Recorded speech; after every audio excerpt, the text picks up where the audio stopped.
ஆண்டிப்பட்டி சட்டமன்ற தொகுதியில் இருக்கிற மக்கள் அத்தனை பேரும் இங்க குழுமியாச்சு.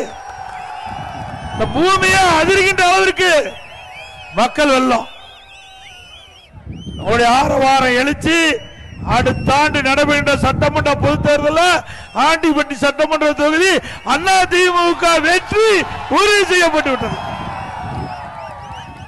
இந்த ஆண்டிப்பட்டி சட்டமன்ற தொகுதிக்கு வரலாறு இருக்குது.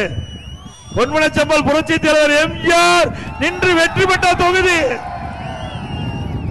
அவர் முதலமைச்சராக வருவதற்கு இந்த மக்கள் அவரை தேர்ந்தெடுக்கப்பட்ட தொகுதி. அதே போல இதே புரட்சி தலைவி அம்மா அவர்கள் இந்த தொகுதியிலிருந்து வெற்றி பெற்று முதலமைச்சரானாங்க. தமிழக வரலாற்றிலேயே 2 தெய்வங்கள், பொன்மனச்செம்மல் புரட்சி தலைவர் எம்ஜிஆர், இதே புரட்சி தலைவி அம்மா, அந்த 2 தலைவர்களும் இந்த ஆண்டிப்பட்டி சட்டமன்ற தொகுதியிலே போட்டியிட்டு வெற்றி பெற செய்து தமிழகத்தினுடைய முதலமைச்சராக அரியணை ஏற்றிய தொகுதி இந்த தொகுதி.